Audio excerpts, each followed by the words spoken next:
We pray for these proceedings. Help us with your presence. Guide us with your presence. Heal us with your presence. Be with each and everyone who is going to participate, especially Justice Museneke and all those who are going to testify. Bring healing to your people. Bring healing and dignity and restoration to this nation. For this we ask in your name. Amen. Amen. Thank you, Presiding Bishop. We are ready to proceed, and we should. Do you swear that the evidence you are about to give will be the truth and nothing but the truth? And if so, I ask you to raise your right hand and say, "So help me God." So help me God. Thank you. I have been informed in chambers that there are legal representatives present here at your behest. Could they indicate themselves? Good morning, Justice. Good morning, Counsel. My name is Lesego Musi. I'm an advocate from the Duma Noke group of advocates in Sandton. I'm here instructed by Mr. Lebogang Rapiri from Rapiri Attorneys. We are ready to proceed.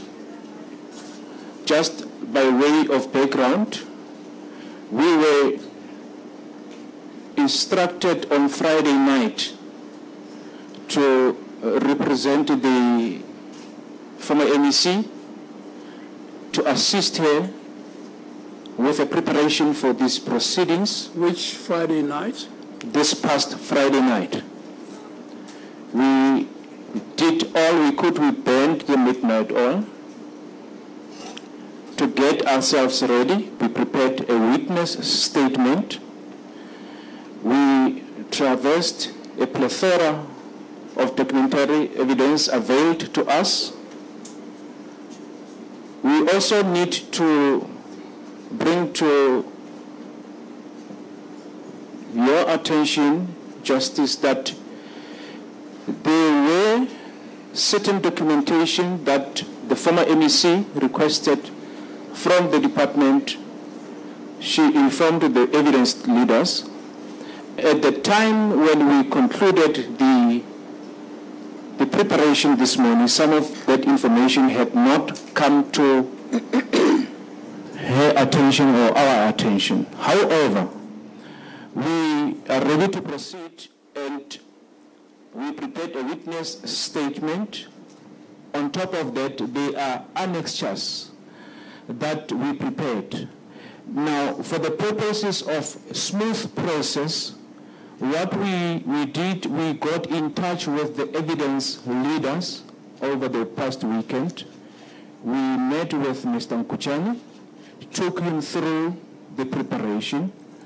We are quite comfortable that the witness can start to lead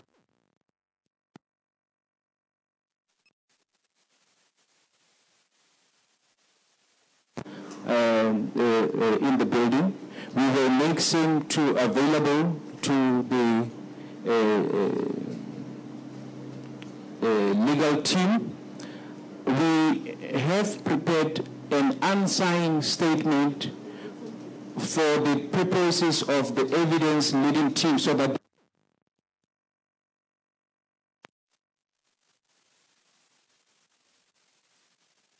he can follow. For our comfort, we plead that as soon as a signed statement with the necessary annexures are ready during the course of the day, that we hand sign. For now, we are ready to proceed. Thank you. Thank you, Counsel. You said your last name is Musi. Musi. Double M-U-S-I. Advocate Musi. We have followed that. We will wait until the documentation is ready and the statement is signed, and it could be handed in as and when it is available and ready. Certainly not later than the course of today, for obvious reasons, to allow your colleagues to prepare cross-examination. We shall indeed do so. Thank you. Thanks. Advocate Qedani. Thank you, Justice Mseneke. From the explanation from my colleague is that not all of the attached annexes to the statement are available, but we will receive them during the course of the day as we go along. But in the meantime, she will start going through her statement. That would form part of the evidence. And I see here there are a number of other copies which I will request my learned colleague to have them disseminated to our colleagues.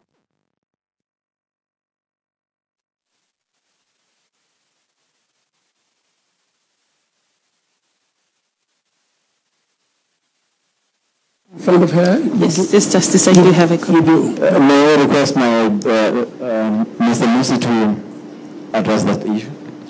Justice, we have the unsigned statement which was printed for the purposes of proceedings.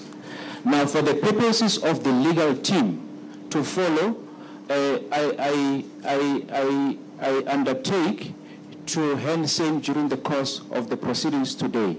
I just need to go through the final document and make sure that the document that we hand is that accords with the normal standards and practices. Advocate Musi, you have the copies now. Are you ready to distribute them? I have unsigned copy. I still need to go through it. The witness can go through her testimony.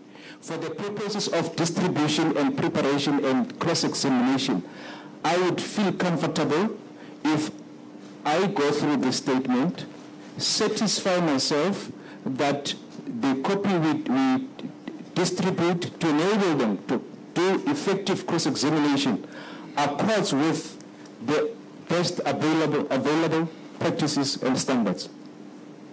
All this means you'll give us an edited copy later. That is fine. I'm going to proceed with the witness. Yes. A statement is not a prerequisite to evidence. Yes. When you're ready, give your colleagues copies and give me a copy, signed or unsigned. Very well? Yes. Yes. But Okay. yes, we can hand the unsigned one to the judge so that the judge can follow. Very well. What you give me, you must give to your colleagues. You know how it works. Yes. So I can't have something which the advocates don't have. I prefer Take your time. to hand it later. Yes, when you're ready, give it later, okay? Yes. Very well. Thank you. Advocate Qedani, Thank you, Justice let's Mseneke. get on with it. Yes, we will request the witness, Ms. Mahlangu, to start with the statement first, and thereafter we shall linger on the specifics here of the statement and the evidence in general. My colleague, Ms. Yuna, would at a later stage deal with the other specific facts which came out during the proceedings. Yes. But from now, I would take over in the course of the statement, that is in the course of the witness to deal with the issues. Ms. Mahlangu, you have now been sworn in. I understand that you have prepared a statement. Before you deal with the statement, I will request you to deal with, there is one issue that came up during December. I'm sure you'll recall that attempts were made to have you in attendance here during the course of December or November, and you were unavailable. Could you please deal with that issue? Why were you not available to assist us during November or December? Thank you very much. Could it be that you were refusing to come here deliberately, or you were completely unavailable to assist us? Thank you, Counsel. My name is Qedani Mahlangu. To answer your question specifically, After I resigned from government on the 1st of February 2017, at the time I did not know what I wanted to do, and I applied my mind after several weeks and months. And around May, I applied in different universities, particularly outside of South Africa, and I got accepted, and I paid for my studies. And then I left beginning of August, and I did inform the African National Congress leadership, as we've seen in previous statements, that I was going to study for a period of a year, the Masters in Business Administration, largely specializing in global banking and doing things like mergers and acquisition and all of that. So the commitment I'd made at the time to go and study, and I did not know anything that was going to happen post my departure from government. Nobody from government indicated that there was going to be this process. If indeed there was going to be this process, how it was going to happen, was I going to be needed, if so, when? So I left under the impression that nothing was going to happen because nobody said anything to me. It was only in October I started hearing people sending messages that something is going on. People are mentioning my name. At the time, I did indicate that I am available, and there was no need for me to be forced, because I didn't run away. I live in South Africa, I have a home, I have a family, and everything is in South Africa, and I have no intention of living anywhere else. So I never ran away with this. And of course, my commitments in the UK, particularly with my studies, was about with the Bedfordshire University I was registered with. And in the process of doing, when I started with my MBA, particularly the module on mergers and acquisition, I took an interest in accounting. So I enrolled in a program for accounting, and I've been doing the two programs parallel. The other programs I was attending in the evenings, and the other program I was attending full time. So my being in the UK had to do with my studies in the process. So I've never run away from this. And even with my previous lawyers I was working with, it was my intention to come in November. It was my intention to come in December. But through our engagement, they advised me that it is best to come in January, and I obliged. And they met with the team at the time, and they kept on informing me back and forth about this thing. So that is the intention. I've never had any intention of running away, because it's not in my nature to do so. Thank you. Thank you. Now let's get back to the issues now. When were you appointed to government as an MEC for the Department of Health? Maybe just to say that I've been an MEC from 2004. From 2004? And I've held respective portfolios. In health, I was an MEC for health in 2009 till 2010 November, end of November, and I was redeployed.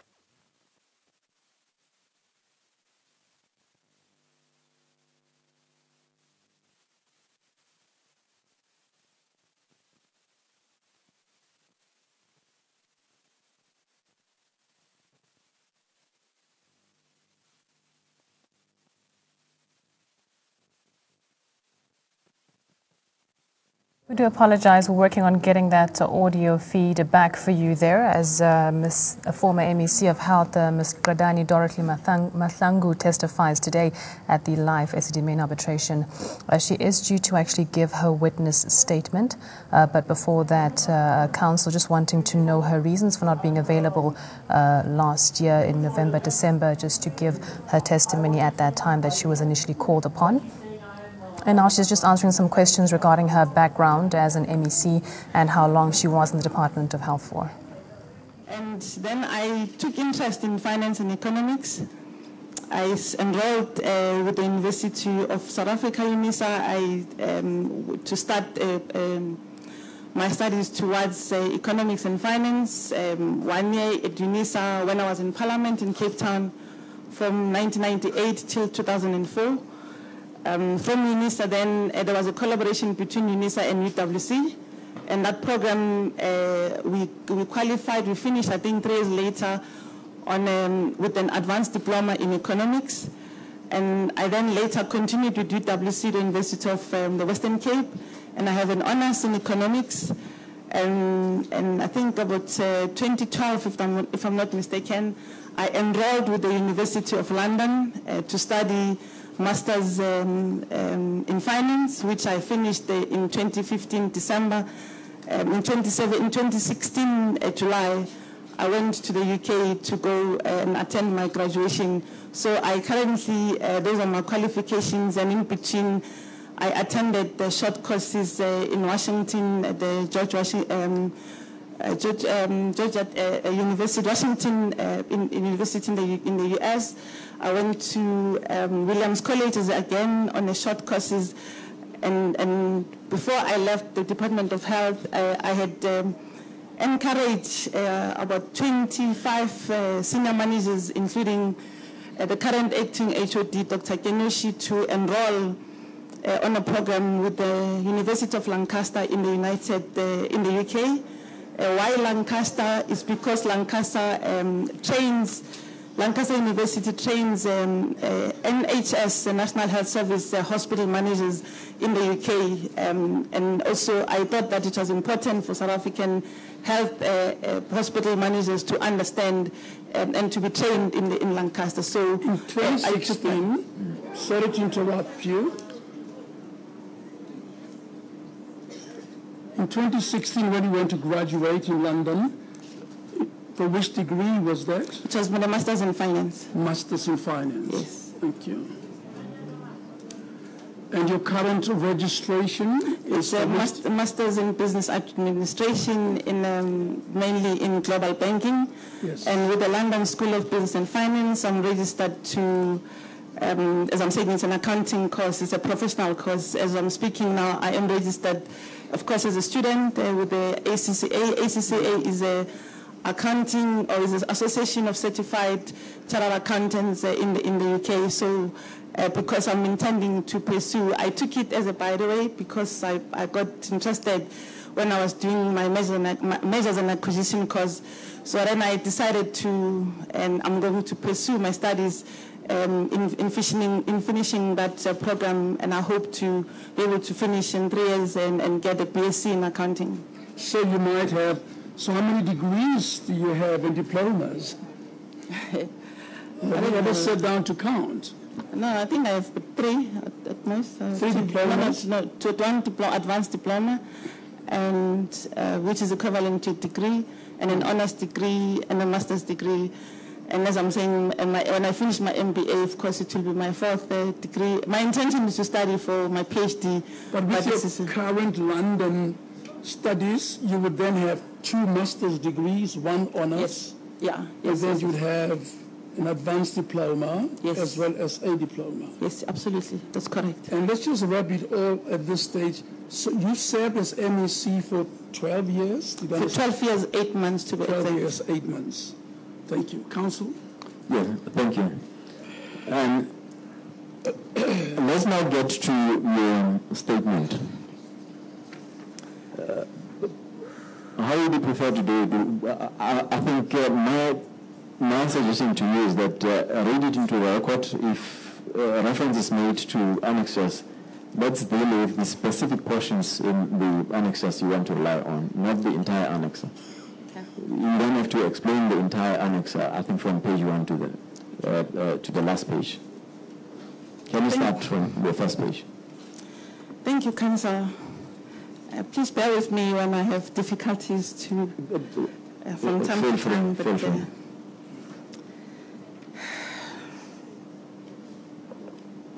You have a considerable audience, so it will help.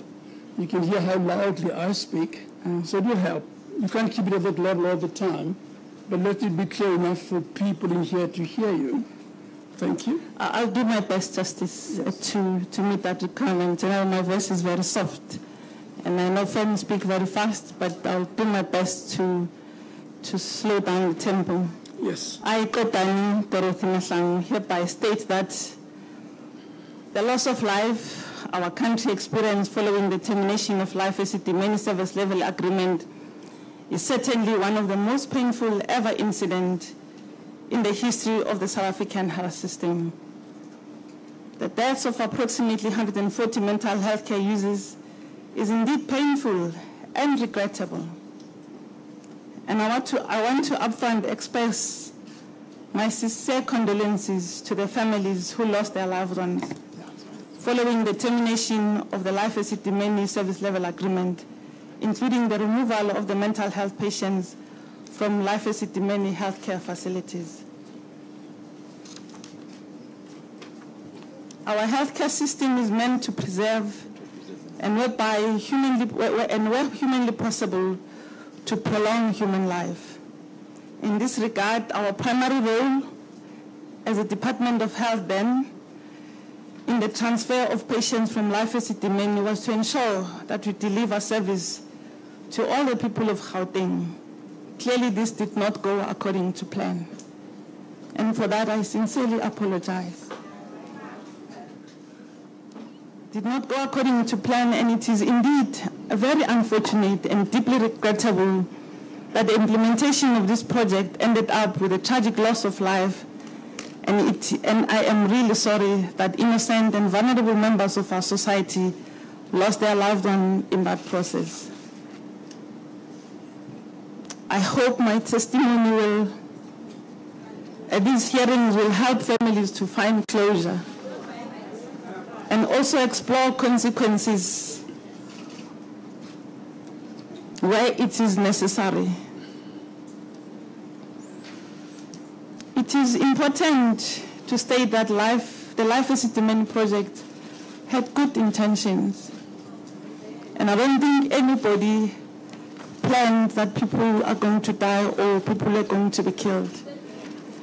And in my experience as an activist, at one point, I was trained how to hold or detonate a hand grenade, how to dismantle an AK-47 and all of that.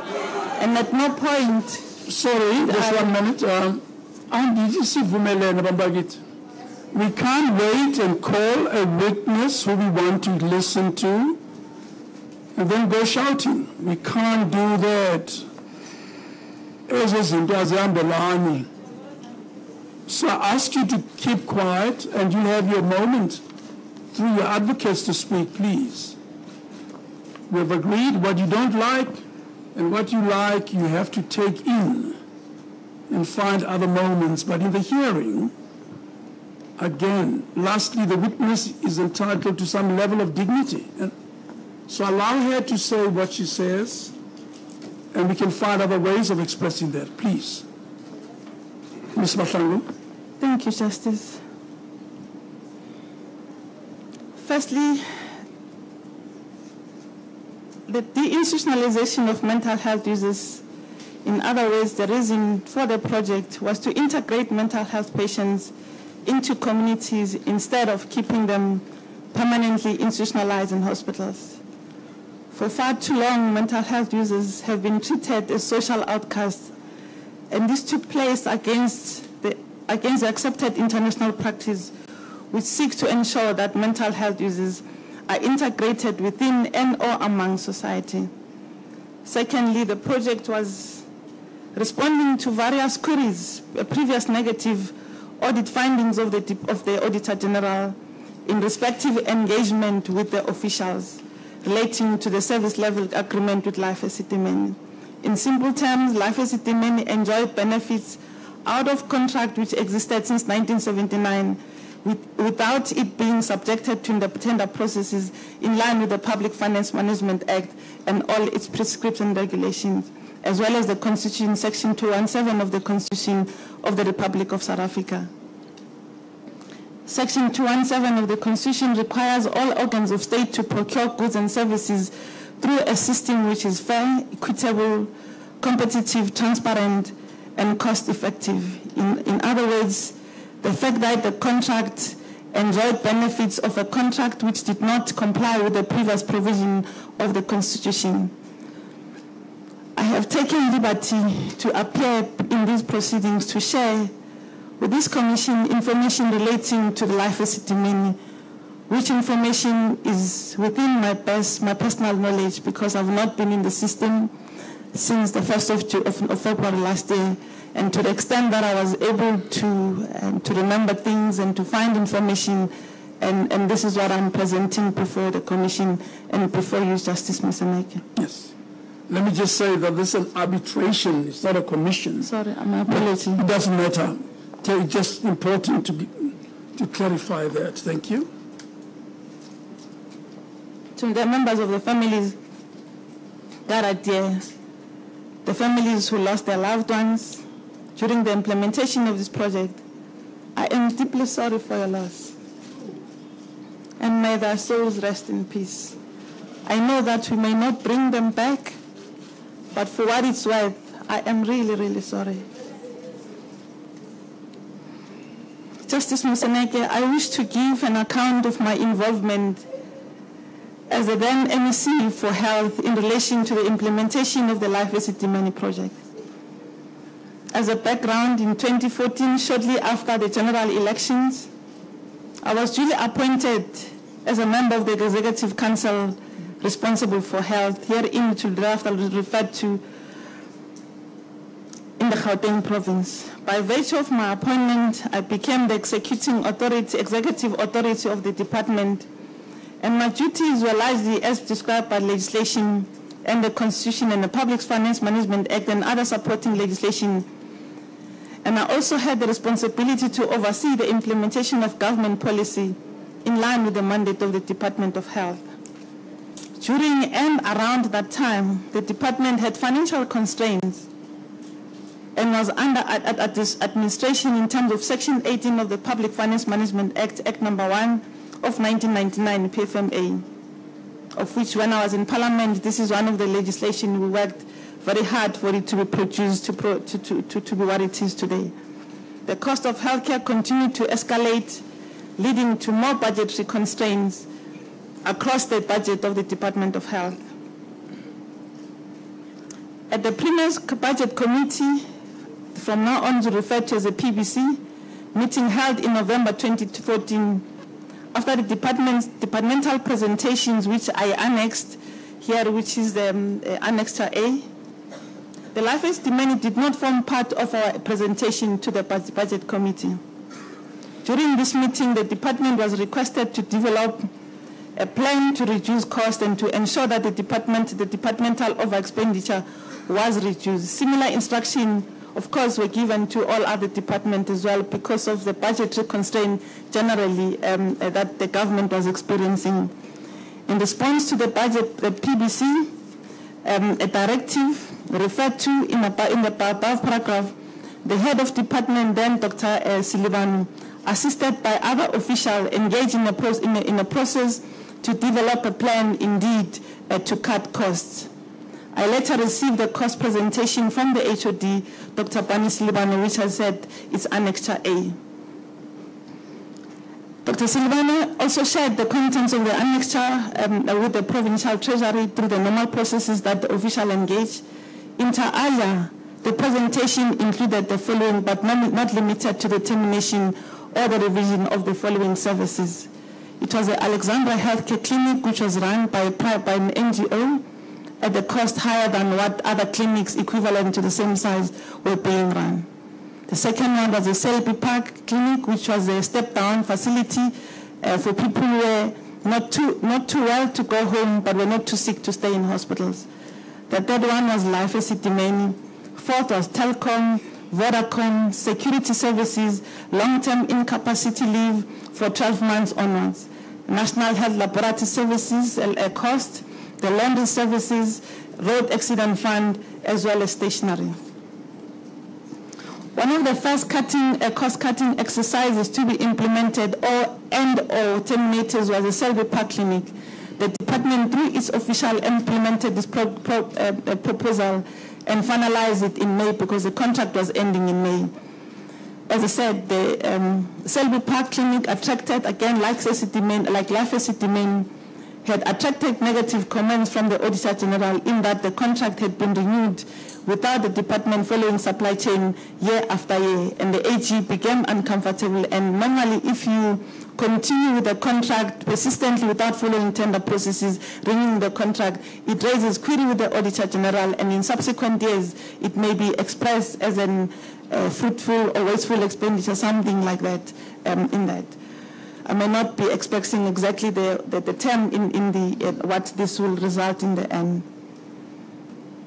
The HOD, assisted by other officials, developed the life testimony plan. I'm sure you've seen that implementation plan.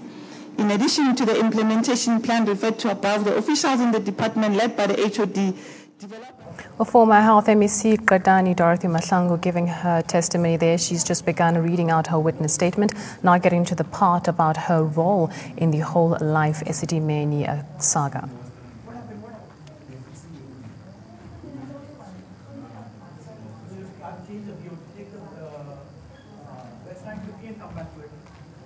A major protest underway at Kagiso in West Rand. Protesters are out on the streets burning tires and blocking the road with stones. Community members are marching against drug dealing in Krugersdorp. Residents say they will continue their shutdown in the area unless their concerns are addressed. Meanwhile, reports suggest that due to the march, transport in the area has been badly affected. Recently, members of the community went on rampage, burning down suspected brothels in the area. The unrest was sparked by a rumor that a teenage girl from Kagiso had allegedly been kidnapped by Nigerian nationals living in the area. While police visibility has increased, community members have threatened a complete shutdown of the whole of Mogale city to reclaim the city and clean up crime, drugs and human trafficking this week. I can confirm the traffic flow is affected. That is on the Randfontein Road between Kagiso and Krugersdorp. So motorists are advised to use alternative routes for now because of the rocks and burning tires on the road. On Dekkers Road is one road that motorists can use. Alternatively, the N12 and Impala roads for now. At this point, we cannot confirm when the traffic flow will return to normal. However, for now, the situation is not safe on Randfontein Road. There is heavy police presence around as protesters gather outside the school. Today's protest is joined by the SA Democratic Teachers Union. Protesters over the school's language policy, which excludes English-speaking learners, have been sparked by a court ruling which many said was unfair. The court ruling said the Department of Education erred in ordering the school to admit English-speaking learners at short notice. The community says the school's discriminatory language policy cannot be allowed to go on despite the learners being placed in an alternative school. The issue of transformation in this country is an issue. We cannot run away from it, but what is important is an approach. How do we engage around this issue of transformation so that we can all be the winners? And we say we are aware from the church position there is fear for change in the country. And we want to mediate that fear that when others have to come into a space, others feel threatened by the presence of other people.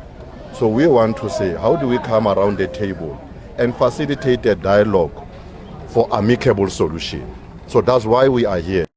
We're seeing this issue that started off as an issue of capacity being taken to the Pretoria High Court, snowballing even further as more parties and unions start to join the protest.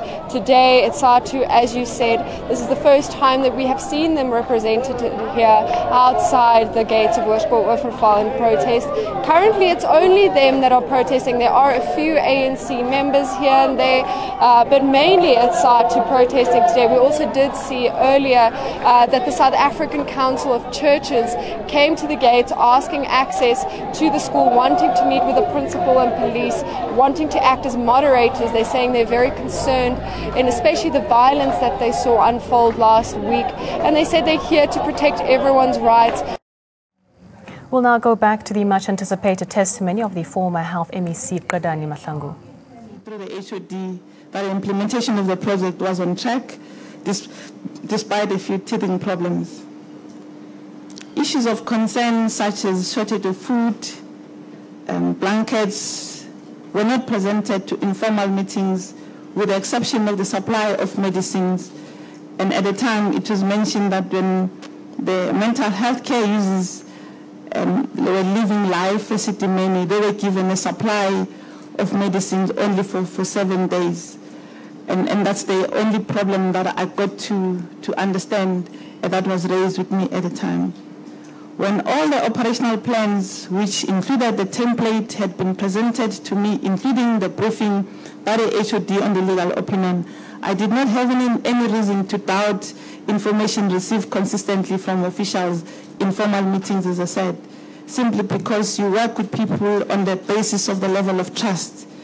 And when you begin to doubt the credibility of the information that you have, they bring at your disposal, that will not permit any good and cordial working environment. I never received information that the project was at risk or that implementation of the project will then threaten lives of patients. And in general, I received constant positive reports regarding the implementation of the project. I had full confidence in the managers as well as professional expertise of the HOD and his team. Can you mention the managers by name that you had confidence in? It's the HOD and Dr. Libete, who's the DDG for Clinical Services.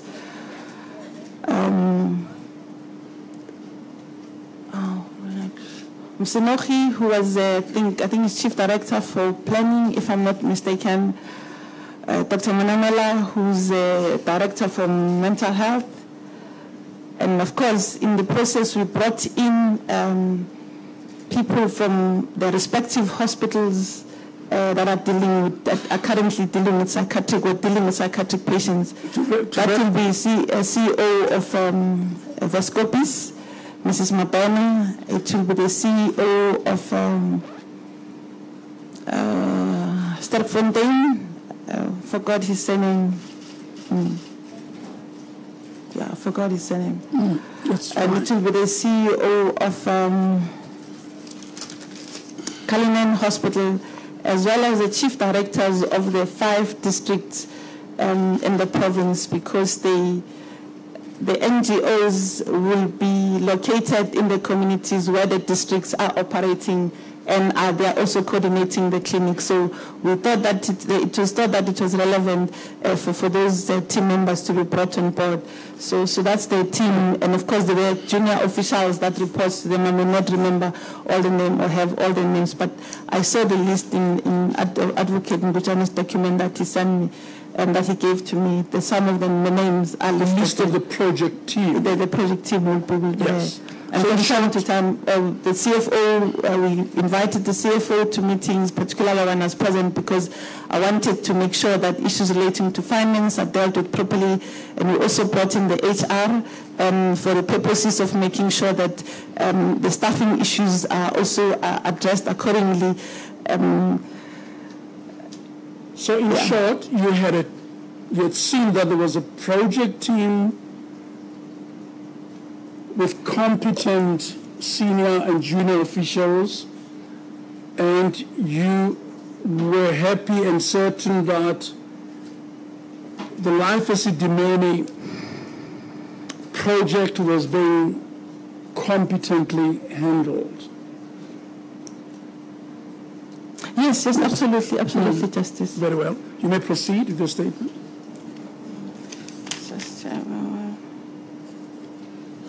During about November 2015, I received an invitation from the Office of the Premier to attend a meeting, and the purpose of the meeting was to discuss the letter sent to the Premier by Nehau, wherein Nehau requested the Department of Health to absorb employees who was working at the Selby Park Clinic, as well as Life as a Dimene staff, as part of the exit strategy out of the 2 contracts that the department was terminating.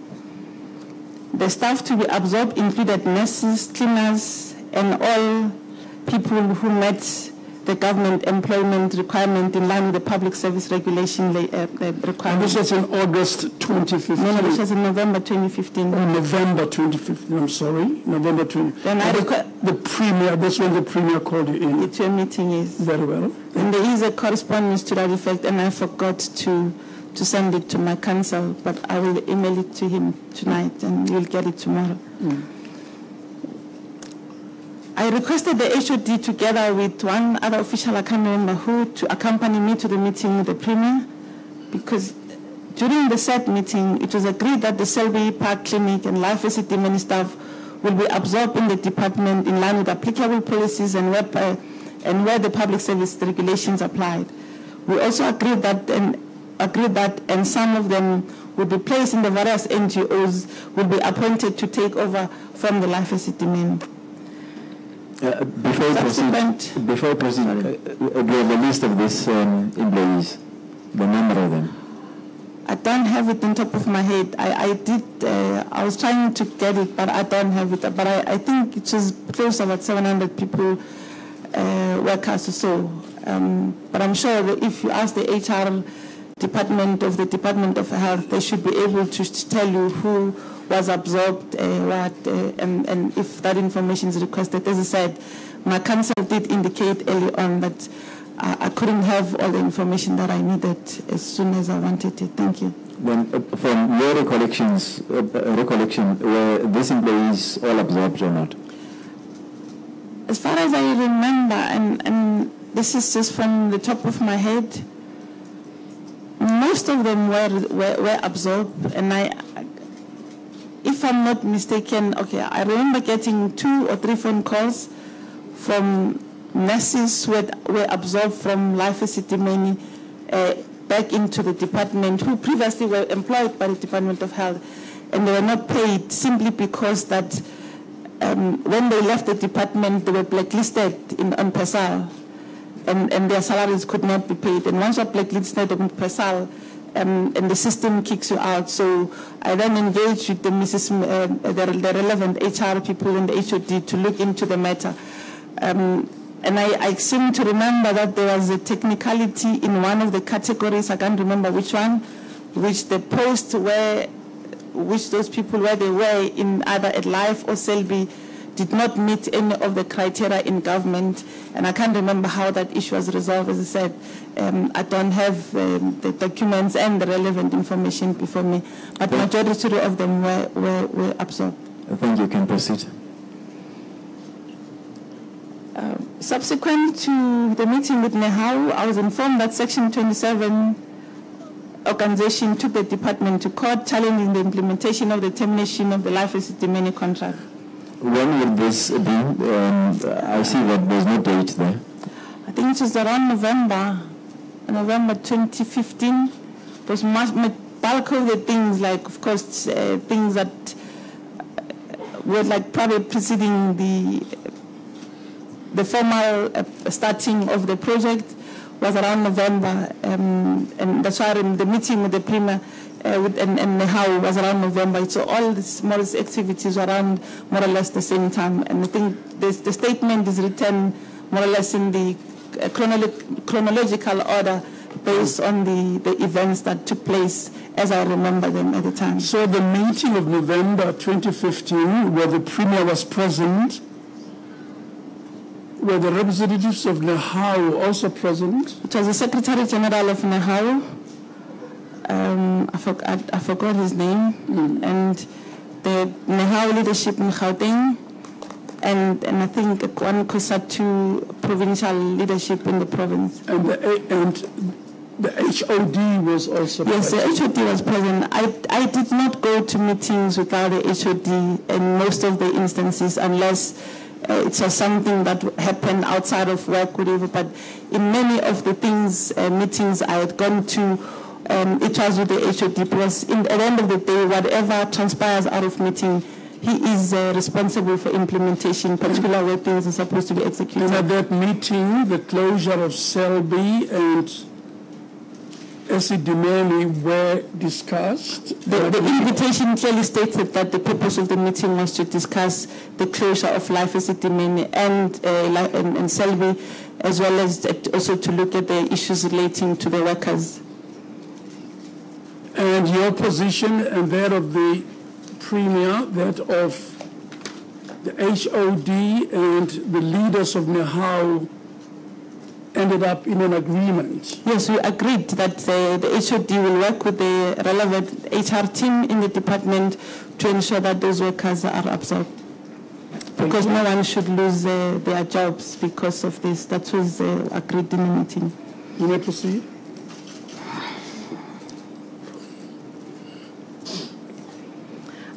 state that the court application was never brought to my attention. To be precise, I was informed of the application only after the matter has been finalized in court. I did not oppose the court application, though I was cited in my official capacity in the said papers. I understand that the said application was dismissed by the court. Is that what you informed, that it was dismissed? Yes. Okay. Who informed you, if you can recollect? I think it was the HOD or Dr. Lewat. I'm not sure exactly the exact individuals. Thank you. In January 2016, the department was ready to meet with the families of the patients to be affected by the move from Life Esidimeni. In this regard, we agreed with the HOD that I will visit the Waverley to meet with the families. And if I'm not mistaken, the HOD was also present in that meeting when we went to the Waverley. And the next day, I was not going to be able to make it. There was something that I had to attend to. And the HOD went to Waverley, to Randfontein the next day to meet with the families in Randfontein. During the meeting was the one where the families of the patients were present? Yes, Justice. And it was quite a active meeting where the families expressed their views to you. Yes. Is that the meeting? Yes, the families raised concerns, and out of those concerns, I suggested to the families that they should establish a family committee meeting. And in that meeting, I also gave them my mobile number, which has been my standard practice since I took off in public office in 2004, that any citizen has a right to contact me directly to raise any concern they have. So out of that meeting, a family committee meeting was formed, and as I said, I gave them my number to be able to call me in case that there were concerns, and particularly because I said to them, I know sometimes officials may not do what it's supposed to be done, and where you have concerns relating to the places where your family members are going to be moved, please talk to me and with the concern you're having at the time. And I don't remember receiving a single call out of that. Once again, I wish to state for the record that I was never informed of many major problems other than the teething problems relating to patient files that the Life Healthcare Group was refusing to release the patient's record, and as a result, that became really a back and forth issue between the department and the officials. Who would ordinarily have informed you? Obviously, the HOD was in charge of the move, isn't it, from Esidimeni? Yes, the HOD is the overall accounting officer, so he assigns certain people who report to him. So when we have broader meeting which involves me in my boardroom or in the 22nd floor boardroom, then the HOD will be present when he was available. When he was not, he'll put an apology and they'll make the presentation. So it was mentioned in one of those meetings that indeed this was the case. You say you're not informed of the problems of the move. Does it mean the HOD did not keep you abreast with I'm not sure, Judge, whether he did not know himself or that junior officials didn't tell him. I wouldn't be able to speak for him. But for my part, that I did not know that there were problems. Let me leave it there. Thank you. Proceed.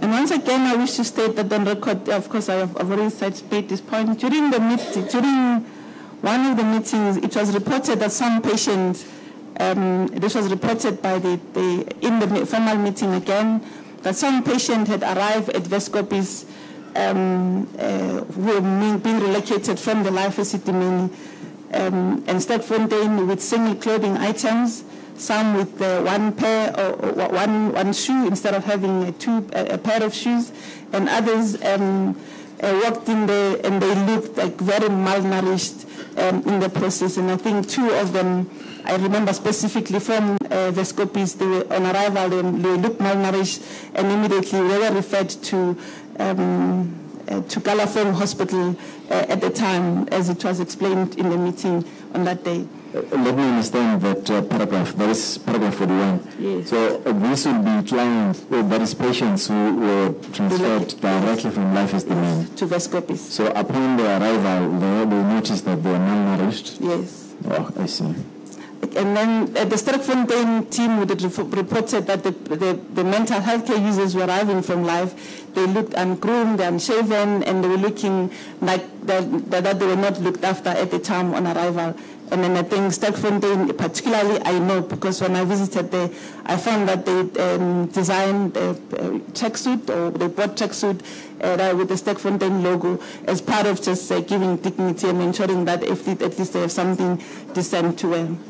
And in one of the interviews I had with Radio 702, wherein I made a plea for members of the public to assist with the donation on items such as clothing, pajamas, tracksuit, and shoes for the benefit of the patients.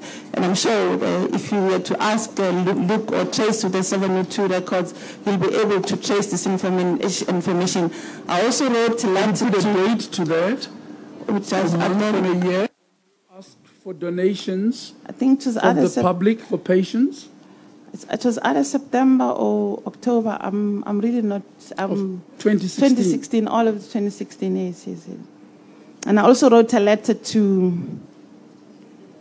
the CEO of Telecom, asking them to consider using their CSI resources to help us to improve some of the things that I was concerned about once we were aware of the challenges. I also wrote a letter to IDC, CEO, also expressing and requesting them to do the same, to help us to do the same. Can you remember why it was necessary to beg for donations within the Department of Health?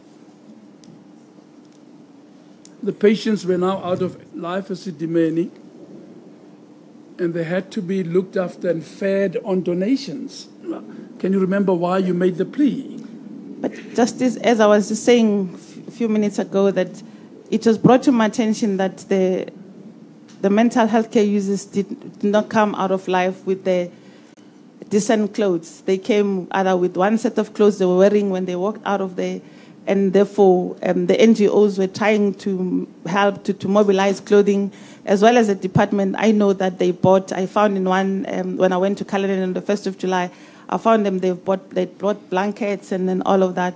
So it was really about getting the society to be mobilized to say, this is what I've been told, and I'm requesting everyone who can contribute to come to the party to contribute so that we can give them dignity in the process. And what happened to state funds? Had they run out for these patients? Justice, the Department of Health, okay, when I was working there and I'm going to talk about the period I know, there are competing needs within the budget of the department.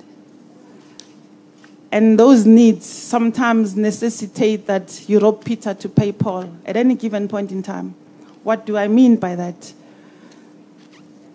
If there's an underexpenditure in one program, which may be considered that the money, we can afford to move this money from this program to the next program because there's a pressing need, you'll end up doing that.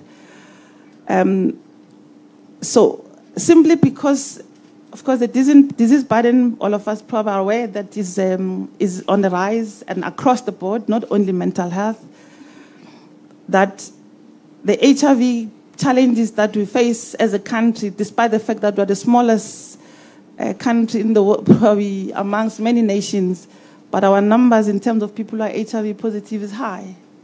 So all those challenges that they eat from the budget of the department, so you get to put as many people as possible into the ARV program. You've got to make sure that children get vaccination. You've got to make sure that laundries are functioning. You've got to make sure that every one of those things are working. But not over and above that, that whatever rand you have, you've got to spread to the extent possible that you are able not to compromise the quality of care. But in the process, challenges do occur. I understand that. But once the marathon project was underway and patients were taken out of life as Esidimeni, was there no budget for that transition, for that move? That's what I mean. Why did you have to go begging for donations for these patients? Wasn't there an anticipated expenditure connected to the transfer? The expenditure was made. The CFO did avail resources for things to be bought. Exactly what they bought in all of that, I would not be having those kind of specific together with the HOD. But at any given point in time, I can point to you exactly what did the private sector donate at Charlotte Maxeke, as far as I remember. What did the private sector donate at Qedani Mahlangu, as far as I remember, and all of those things. And that doesn't mean that government does not have money, but government needs to work with the private sector in order to complement the little resources we have because of the growing needs of people who want to have access to the healthcare system.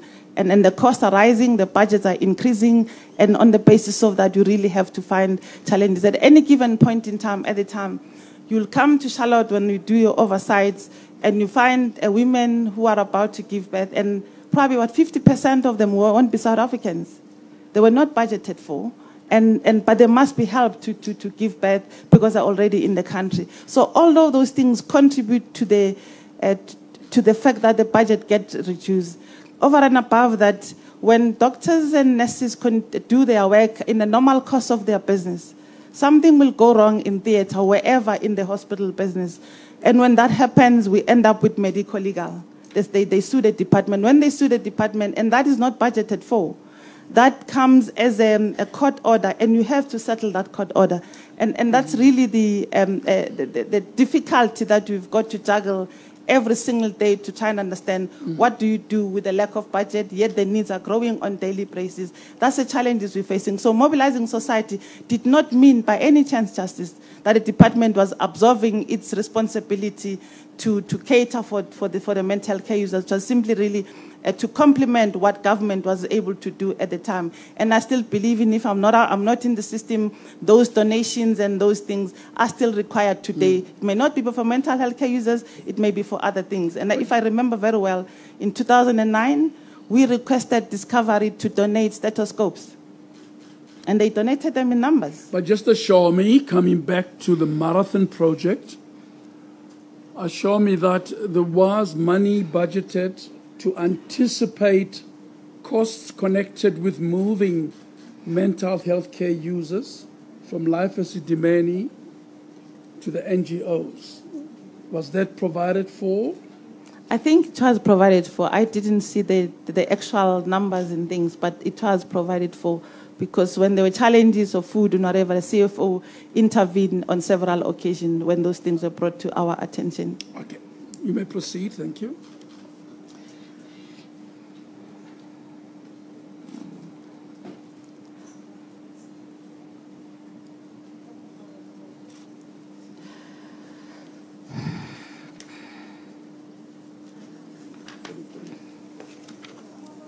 After the project team had completed the scoping of the project and entering into the implementation phase of the project, the process of moving patients to various facilities was commenced with. I must add that when the Life Esidimeni released the patients to various NGOs, they did so without releasing the patient file. I had to intervene, and I do not have the letter. I did request to try and get it, which I wrote personally to the CEO of Life and requested him that we should have the patient's record.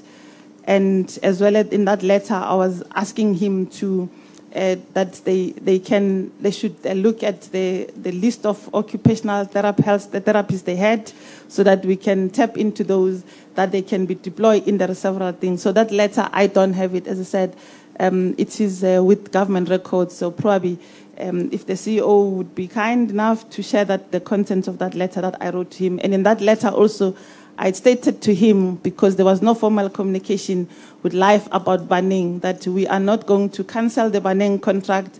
We will extend it for a period of 2 years.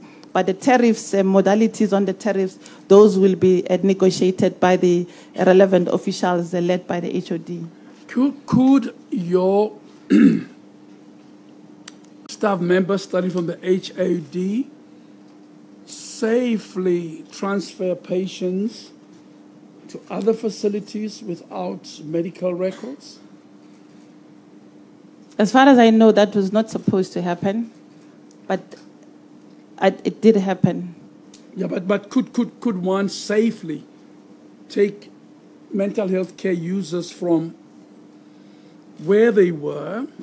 Let's assume Life as a Dimeni refused with the records. Can one safely take them somewhere else and they continue to be well or in good health? Or at least as good as they were at Life as a Dimeni? I wouldn't be able to answer with authority on that question, Judge Justice, because I am not a medical doctor, but it's the little information I have suggests that, of course, I can use my practical example. When my mother gets transferred from a hospital in Mpumalanga to come to Joburg, to Charlotte for specialized treatment, her file will be with her. And at any given point in time, and I can relate a couple of friends who would have asked me to assist them about this and this and that, and the respective teams either from Limpopo will simply say will not release the patient if there is no confirmation of a receiving doctor and the relevant information required. So that question really I can't answer with authority because I'm not competent to deal with it. Yeah, but at a common sense level, I'm not a doctor either. Wouldn't you require the bed letter of a patient in order to continue with therapy at another site? I was informed, Justice, that basic information was given. I don't know how basic it was, but I was informed that it was given. And as I went around, I think I went to about 2 or 3 NGOs because there were just too many to visit, so we spread ourselves. But in the NGOs I went, I asked to see the files, particularly at Masiho, and I asked to see the files of the patients who've been there for longer compared to those who just arrived. Even them, they simply told me that they did not have files of the patients, the thicker files of the patients when they left. And just to further just elaborate this point, after I wrote the letter to Life, we engaged with the CEO of Life, some files, particularly of the number of people at the time I was aware that would have died, they sent us those files in an electronic form. And one patient file will be probably about 5 or 6 boxes.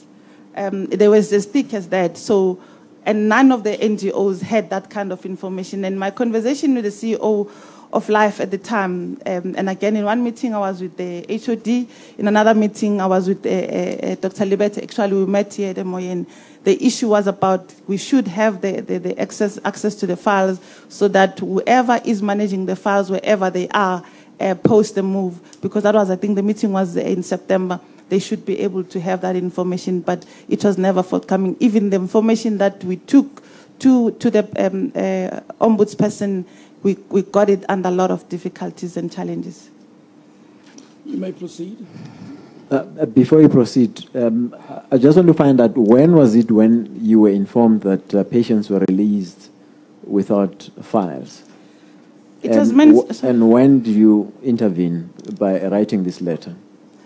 I wrote the letter in September because I realized that things were not like being acted upon. But in meetings it was raised, and I continuously appealed to the team as professionals. I worked with professionals, very qualified people, as far as I'm concerned, and I had no doubt that the team of people I worked with are well qualified, well suitable, and they've been in the system longer. So they know their responsibilities and duties, and I was comfortable that they know what they're doing, and because they are professional over and above everything. That's September 2016. Yes, I wrote the letter, I think September, October 2016. As I'm saying, I wish that I could have had it in front of me, but... On second thought now, let me see, knowing what you know now, how many people had died in September 2016? Can you remember? From the information I was given by the HOD through when the question was raised in the legislature, the answer I gave to the legislature was that there were 36 people who had died. And that was in when? Was in August? It was exactly on the 13th of September, if I'm not 30th mistaken. of September. So the Tuesday, yeah. So as you were pleading for records and so on, on your knowledge, what number of people had died? 30? With the 36. 36. Yes. Okay, you may proceed. When was this thing raised with you? Pardon? When was this thing raised with you of the missing records, patients' files? I think it was raised in 1 or 2 meetings. I can't remember exactly the date. You would know the month or so? No, I wouldn't. No, I wouldn't, unless I see a document or whatever, probably, yeah. But it wouldn't be far from the date when you intervened? Say, for example, it's raised in September, and in September, during September, you write the letter. Probably it could have been earlier than the time when I wrote the letter. It could have been earlier. I'm not sure exactly. It could have been somewhere in August or so. I don't know exactly, but it was not earlier than that. Oh, it was not earlier. Oh, yeah. Thank you. You can proceed. And remember, just Council, please remember that all of these things I'm saying based on my memory, and as to the extent that I still remember things as much as possible. No, thank you. Thank you.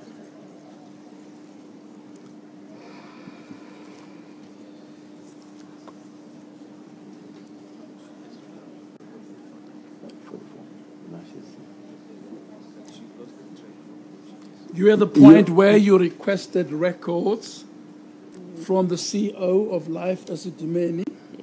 I think now you're on paragraph 45. Yeah, I'm just coming back to that. The first key challenge to be brought to my attention was the food shortage at an NGO in Cullinan. And I took upon myself to visit the Cullinan facility to find out what was going on. At the exact date, it was the 1st of July. It was very late at night. I went there and we met with I walked around and how we got to... MEC to add the year every time. Oh, sorry. The events run over several years, so in July 2016. 2016, yes. Thank you. Yes, yeah. So I went to Cullinan very late in the evening because I got concerned that this journalist kept on asking me questions about things, and whatever I answer, I realized that probably I may not have the full facts before me. So we drove to Cullinan that evening, and we walked around the facility. We looked at the things, and remember, there's a Cullinan hospital which has been existing, I think, from 1973, if I'm not mistaken. And within that facility of the hospital, there were wards which were renovated, where the NGOs were being accommodated. So we walked around the hospital in its entirety, from where the patients, the government patients were, and where the NGO was. What I picked up in that visit was the 2 NGOs. One of them was called Siabadinga, and I don't know what's the other one called. Is it not Anchor House? Was it Anchor? Something like that. I'm just not sure exactly about the name. Life's Disciples?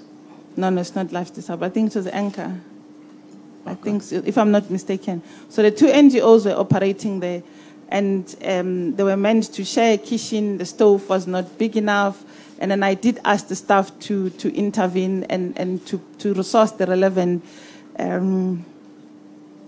things that were of concern to me. And I was assured again that they will attend to those things. And I do know that Mrs. Mure and Mrs. Mary Grace Msimango worked with me, and they intervened on the nursing because on the HR issues relating to the nurses. So they intervened on that, and I do know that nurses were employed subsequent to their intervention, and they took nurses as well for training and all of that. So that I do know because they waited for me there for a couple of hours as I was going there. What other problems were you able to find out with this NGO? I think it was the stove. Other than the stove, were there any other? It was the stove and the cold room, that the NGOs were sharing a cold room, and I think they were fighting, these 2 NGOs. And I said to them, this is not about you, it's about the patient you're serving. And because one of them was taking the department to court, whatever, and I asked the officials, can you please make sure that you separate, have 2 cold rooms for these people to exist in this one place, and all of that. So, and I left the matters there for the relevant. Once you were there, is there the place that you were happy mental health care users ought to be kept and looked after? The wards were just recently refurbished, Justice. There were new wards. The Department of Infrastructure had refurbished the wards. They looked new. What I was concerned at the time was when we walked around was overcrowding, which I did raise with the official. And I said, but why do so many people in here? They said, oh, these are functional patients, whatever. And then later on, when I went to another NGO, I think it was towards the end of September, if I'm not mistaken, that was Precious Angel. And I found some of the patients at Precious Angel, which were at Cullinan, and I asked, but why are these patients here? And I can't remember the answer I received. Did you actually go to Precious Angel physically? No, I went to Precious Angel probably late September. Yes. Yeah. There'll be many questions that will be asked. You see how many advocates are here. So we'll get to there. Is this your evidence in chief? Still going to be many, many questions. As you take a breath, do you now know how many people died? By people, I mean mental health care users at Siabadinga. No, I am not aware specifically about Siabadinga. Do you know how many mental health care users died at Anchor Life? I wouldn't be aware, Justice, of the specifics per NGOs. Do you know how many mental health care users died at Precious Angel? At the time, it was said that it was late September. They said it was 18. 18. Yes. When you visited there? No. I think it was after my visit. After your visit. Yes. Okay, let's proceed. Yeah. Before you proceed on that, other than the overcrowding, were you not informed of any other problems that these NGOs had, like payment of subsidies, sharing of hospital space, and so on? As at the 1st of July, when I went to Cullinan, then I was not aware of the payment problems. I think, again, they were brought to my attention through my media liaison officer to say there are issues of payment. And once I got to know about that, we asked the CFO to work with the relevant managers because they must feed information to, I think it's covered, something I'll talk about in the statement. They must feed, everybody who does business with the Gauteng government must register in the database. And the registration is done by officials relevant from a particular district, and then they get registered at Treasury. And once they're registered, only then the process, they get purchase order numbers. From there, then they get paid. So I wouldn't really, that's what I know about the payment. But once it was brought to my attention, I asked the CFO and the HOD, please, can we intervene? And they intervened. In our subsequent Friday mornings meetings when we're discussing finance, from there onwards, I started monitoring that, and it was clear that indeed the payment were being done consistently. But did this brilliant work project team not say, MEC, we've made no arrangements for funds to flow to the NGOs? Your patients, what you call rightly government patients, might die because NGOs are receiving no money from us. None of them alert you to that, MEC? Justice, nobody alerted me that patients did not have food in formal meetings. As I said, the issue of food and all the challenges you're asking me about, we got to know about those through the media, and only then we intervened. And I got to know, I think, just in the past few days or so, that information was being brought to Dr. Manamela by the NGOs, but I wasn't aware. I think the difficulty that, as much as I considered myself very accessible to everybody who had issues, whether it's a cleaner or patient or a doctor or an intern, whatever, I encouraged for people to call me. And I do remember, I think, and I can't remember exactly the date, that I went to a meeting with the China NGOs, and I said to them, what are your challenges? What are you going through, and all of that? So they did share the problems of payment. They did share the problems that they sometimes go on weeks without being paid. And again, I gave them my cell number. If the things we discussed today are not being followed through and not being implemented, please call me. And of course, I can only plead and plead and plead. The minute I start like saying now I'm going to procure directly, the law is, I'm really violating the legislation, because my duties are very direct, are very specific. There'll be many detailed questions that will be coming very shortly, but let's leave you in your evidence in chief so that you complete it. And one of those inevitably is going to be, how do 143 people die? And you don't know of it. You don't know the circumstances under which they were living. And they are your patients, government patients. Can keep that in mind. It will be asked later more fully. Please go ahead with your evidence.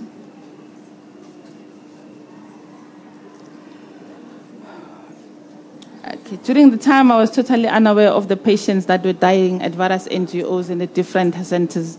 During or about September 2016, I received a question through the legislature on the Life as Qedani project. When the question are posed from the legislature, the procedure is that such questions are sent to the MEC's parliamentary officer, who in turn sends the list of such questions to the office of the HOD for assistance with answers to the question posed. He may in turn source the responses from the relevant officials in the department. And once the HOD receives the information required, he sends the same info to the MEC's office, and thereafter I go to the legislature and to respond to the question based on information that has been signed off and sent to my office from the office of the HOD, sourced from the different people. So the HOD would provide the facts that would be contained in your answer. Yes, absolutely. To the legislature. Absolutely. I first became aware that 36 patients had passed away at various NGOs and hospitals on the evening of the 12th of September, just as I was preparing to go to the legislature. And it was very, very late at night. And in the morning, I was going to the legislature. This is happening during my preparation question and answer to the legislature, which I answered on the 13th of September. This information, as I said, was received from the office of the HOD, as well as other officials who might have assisted the HOD to put the information together. On the following day, I proceeded to provide responses to the question to the legislature. Less than 24 hours after providing the answers to in the legislature, I contacted Professor Makgoba, the Ombudsman, requesting him to assist the department with investigation of the causes of death of the 36 patients.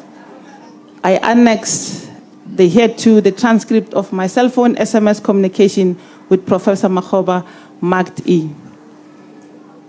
On the same day, in the afternoon, I had a meeting with the minister to discuss the Nelson Mandela Children's Hospital budget. I approached the minister. I approached the minister requesting him, because I had spoken to the professor in the morning, and he was not keen at the time when I spoke to him.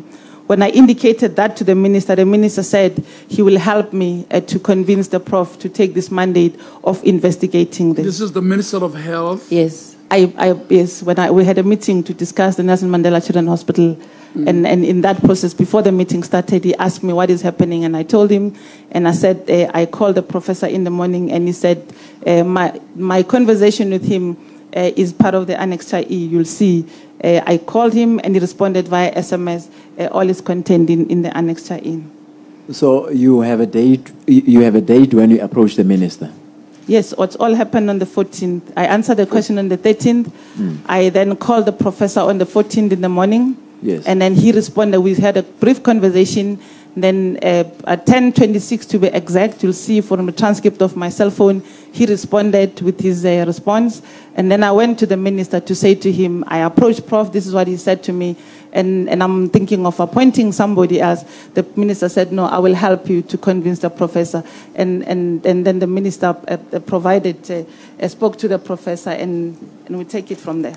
No, it's fine. We'll come to that when your annexures, all of your annexures are ready. You can proceed. Thank you very much.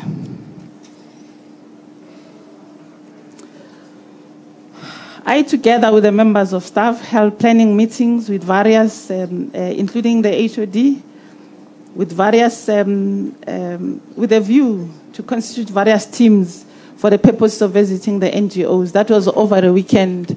Can't remember the exact date, which was after I think there's a weekend of the 16th, 17th or so. I may not be accurate, but I think it was the 16th. September 2016. Yes, December 2016. To visit the NGO, because I began to be worried that there's something that probably I may be missing on the basis of the information that I was getting. And what did Dr. Manamela say? I mean, 36 lives have been lost in the project. The explanation, which started in May, it's September, so in 4 months.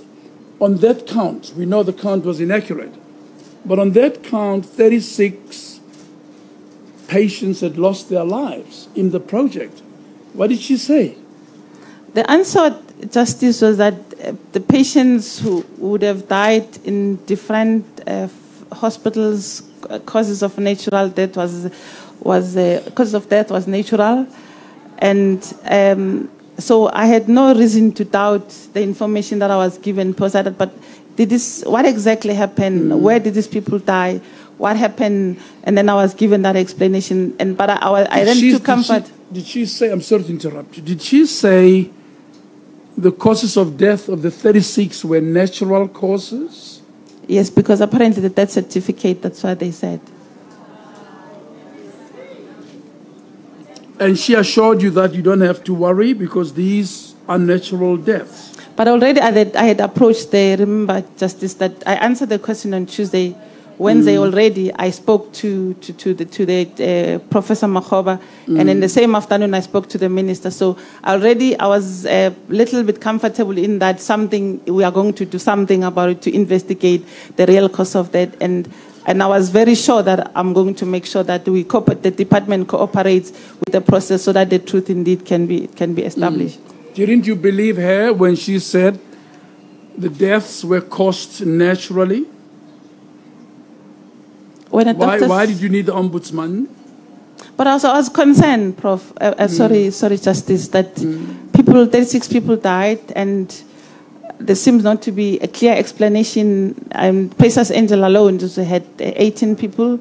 So I just thought I think let's try and satisfy ourselves and the families that indeed something did not go wrong in the process. So that was really about making sure that we established the facts as to exactly what happened. And that's why I thought getting someone independent to do investigation will help to establish the facts. And what did Dr. Silibano say? He was the one who was reporting to you directly.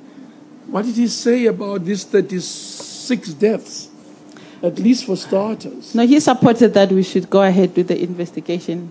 Yes. We agreed, both of us, that we should proceed with the investigation. Very well, proceed. Before you proceed,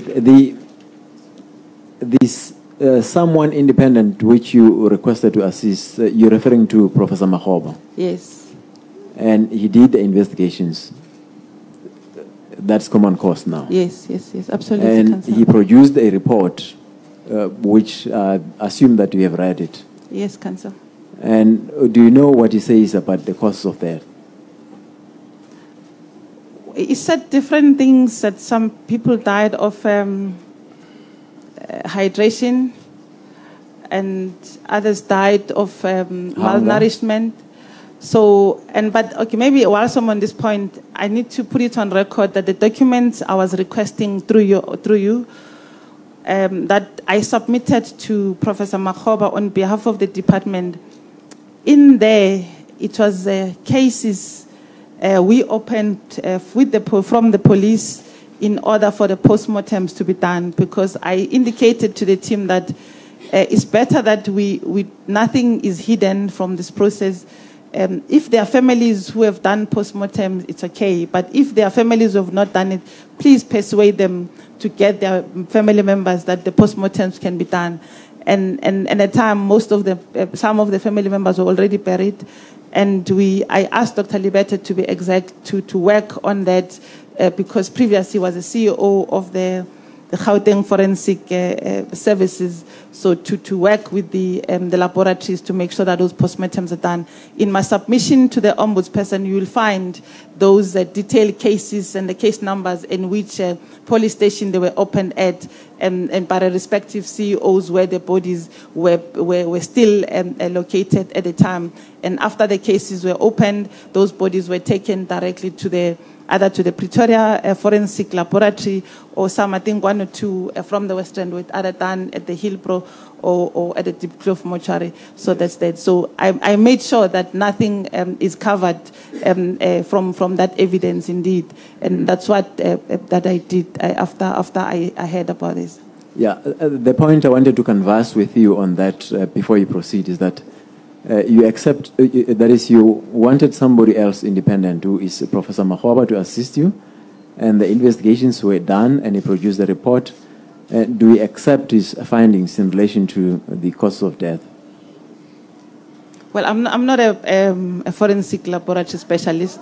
So, and also from the legal counsel team I was working with, they were engaging with the NPA and I think the SAPS to try and get the results of the postmortems.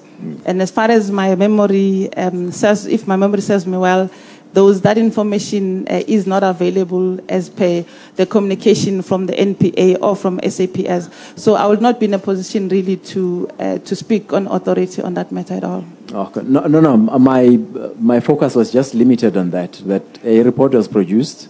You requested the report. A report was produced. It's got findings. Do you accept the report, or you don't accept the report?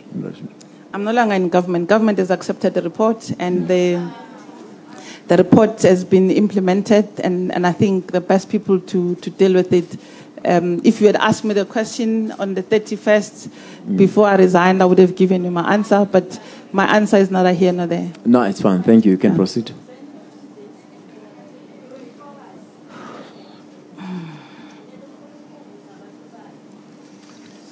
You're in paragraph. Do you still recall the paragraph? Yeah, I think... You can help the witness so that we can proceed. Is it 55? 55. 55. Am I right? Yes, you are correct.